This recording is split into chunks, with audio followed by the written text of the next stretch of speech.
Shalom Bapak Ibu Saudaraku, kita bersyukur Tuhan pertemukan kita di hari terakhir di minggu ini. Tepatnya kita ada di Sabtu pagi ini. Tentu ini adalah anugerah dan berkat dari Allah buat saudara dan saya. Mari kita yang mengalami kasih karunia Tuhan ini, kita bawa kembali kesediaan kita untuk menerima firman-Nya. Dengan percaya lewat firman Allah di pagi ini, kita semakin disemangati untuk melakukan apa yang baik dalam hidup ini. Karena itulah yang Tuhan inginkan saudara.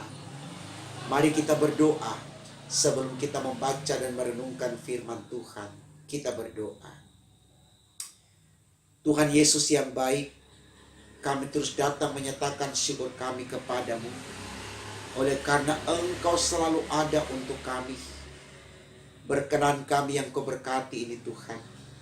Kembali Engkau anugerahkan firman-Mu. Agar firman di pagi ini semakin meyakinkan kami. Kalau kami punya Tuhan yang maha baik. Yang akan menyelamatkan kami. Karena itu ya Allah di sorga berfirmanlah. Karena kami sedia mendengarkannya. Demi Yesus Tuhan kami. Amin. Saudaraku, bacaan Alkitab kita di Sabtu pagi ini terambil dari kitab 2 Korintus 12 ayat 11 sampai 15. Bagian Alkitab ini dibacakan demikian. Kekhawatiran Paulus. Sungguh, aku telah menjadi bodoh. Tetapi kamu yang memaksa aku, sebenarnya aku harus kamu puji. Karena meskipun aku tidak berarti sedikit pun, namun di dalam segala hal aku tidak kalah terhadap rasul-rasul yang luar biasa itu. Segala sesuatu yang membuktikan bahwa aku adalah seorang rasul telah dilakukan di tengah-tengah kamu dengan segala kesabaran oleh tanda-tanda, mujizat-mujizat dan kuasa-kuasa. Sebab dalam hal manakah kamu dikebelakangkan dibandingkan dengan jemaat-jemaat lain? Selain daripada dalam hal ini, yaitu bahwa aku sendiri tidak menjadi suatu beban kepada kamu. Maafkanlah ketidakadilanku ini. Sesungguhnya sekarang sudah untuk ketiga kalinya aku siap untuk mengunjungi kamu. Dan aku tidak akan merupakan suatu beban bagi kamu. Sebab bukan hartamu yang kucari, melainkan kamu sendiri. Karena bukan anak-anak yang harus mengumpulkan harta untuk orang tuanya, melainkan orang tualah untuk anak-anaknya. Karena itu aku suka mengorbankan milikku, bahkan mengorbankan diriku untuk kamu. Jadi jika aku sangat mengasihi kamu, masakan aku semakin kurang dikasihi? Saudaraku, tema renungan kita di Sabtu pagi ini dituliskan demikian dalam Sabda Bina Umat, melayani dengan hati. Saudaraku, kalau saya boleh tegaskan dalam renungan pagi ini, untuk kita bisa melakukan pelayanan dengan hati. Hati artinya kita punya kepekaan nurani. Kita punya rasa kepedulian. Kita punya rasa kemanusiaan. Kita selalu bersedia untuk care terhadap orang lain. Kita berani mengakui kelebihan orang lain dan kita mampu dan mau untuk mendukung kelemahan orang lain, untuk menjadi baik. Ya. Saya katakan tadi, untuk bisa menjadi pribadi yang demikian, seperti yang juga disoroti tema kita melayani dengan hati, cuma ada satu orang yang bisa kita teladani. Untuk kemudian teladan itu kita prakarsai dalam seluruh realitas hidup kita. Seperti sosok yang kita teladankan tadi, dan dia tidak lain tidak bukan saudaraku Yesus Kristus. Ya. Kita paham betul Moto pelayanan Yesus atau kehadiran Yesus di dunia ini adalah, aku datang bukan untuk dilayani, tapi untuk melayani.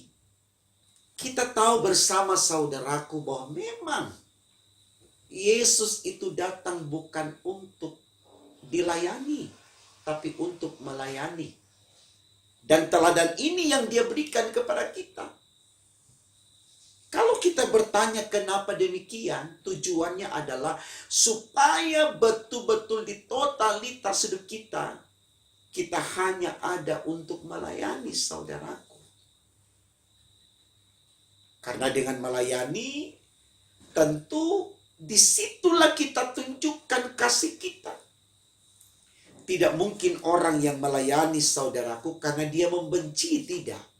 Tapi karena dia mengasihi. Makanya ini yang mau ditegaskan oleh Paulus dalam bacaan kita. Pelayanan Paulus kepada jemaat, baik di Korintus, di Roma, dan seterusnya, itu karena Paulus punya kasih kepada jemaat itu. Jadi bukan karena, dalam ayatnya yang ke-5 tadi, bukan karena uang mereka. Bukan karena Paulus ingin minta uang mereka, tapi karena Paulus sudah memiliki Kristus. Kita tahu saudaraku, proses perjumpaan Paulus ketika dia berjalan ke Damsyik dengan Yesus, ini merubah dirinya. Ya, dari Saulus menjadi Paulus. Dan ketika dia sudah ada dalam Kristus, betul-betul di totalitas hidupnya, dia hanya berkiblat kepada Kristus. Saya katakan tadi di awal khotbah, teladan kita cuma satu. Kalau kita mau melayani dengan hati, dengan segenap hati, itu hanya kita bisa lihat di dalam Yesus. Terlalu banyak orang yang mengintervensi pelayanan Yesus untuk membatasi Yesus menyatakan kebaikan kepada orang hanya karena dia melakukan itu di hari Sabat, atau hanya karena dia mendekati perempuan maaf pelacur, atau apa saja. Selalu mendapatkan kritikan sehingga dia menjadi pesakitan untuk disalahkan karena tindakannya. Tapi Yesus tidak pernah peduli saudaraku. Dia tetap melakukan semua pelayanannya dengan hati, karena dia tahu dia datang untuk melayani. Bukan untuk membatasi pelayanan hanya karena penilaian orang, hanya karena orang memintanya untuk berhenti melayani. Tidak. Ketika dia masuk ke rumah seorang Sakeus, banyak yang memprotesnya.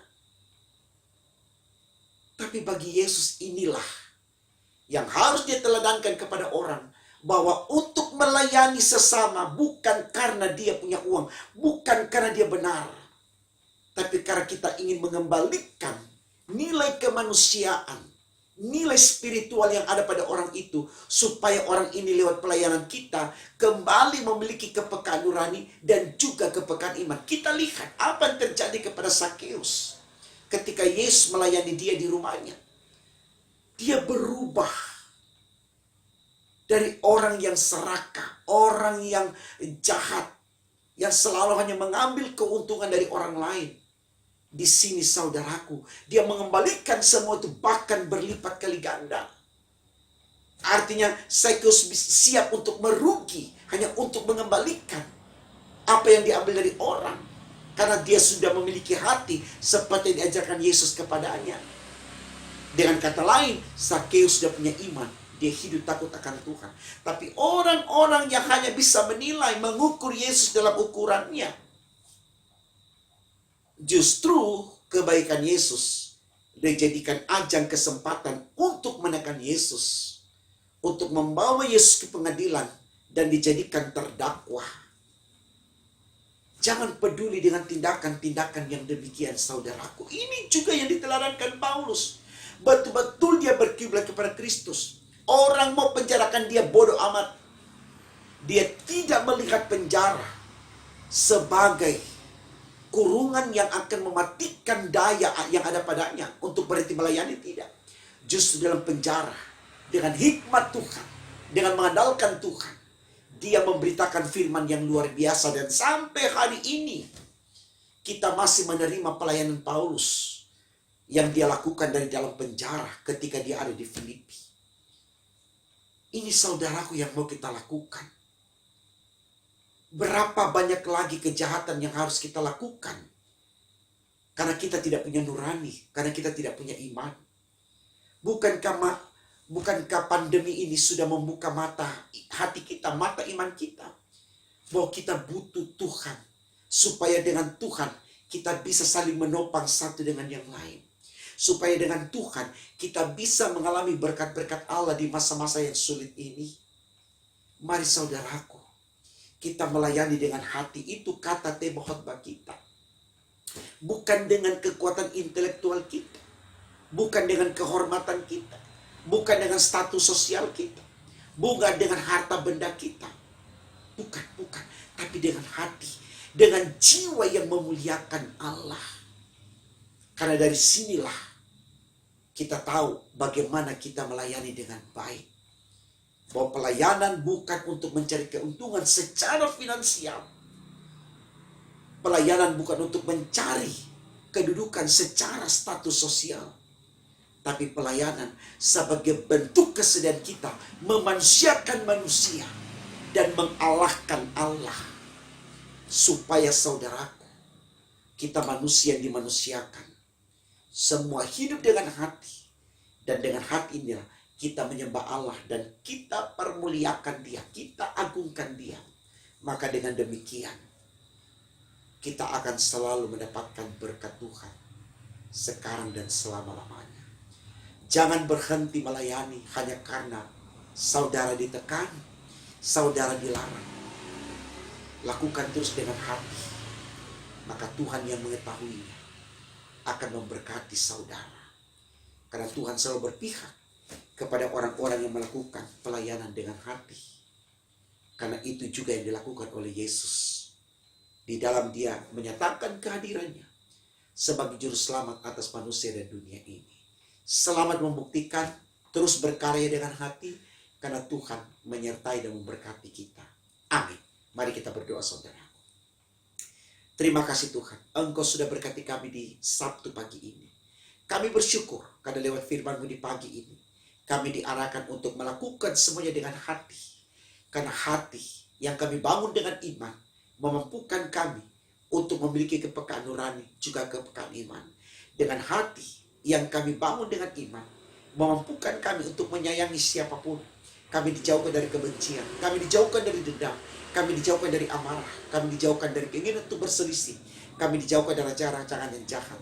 Dengan hati yang dibangun dengan iman, kami terus mempermuliakan nama-Mu dari waktu ke waktu. Terima kasih Tuhan. Dengarkan doa kami, sempurnakan dan kabulkan.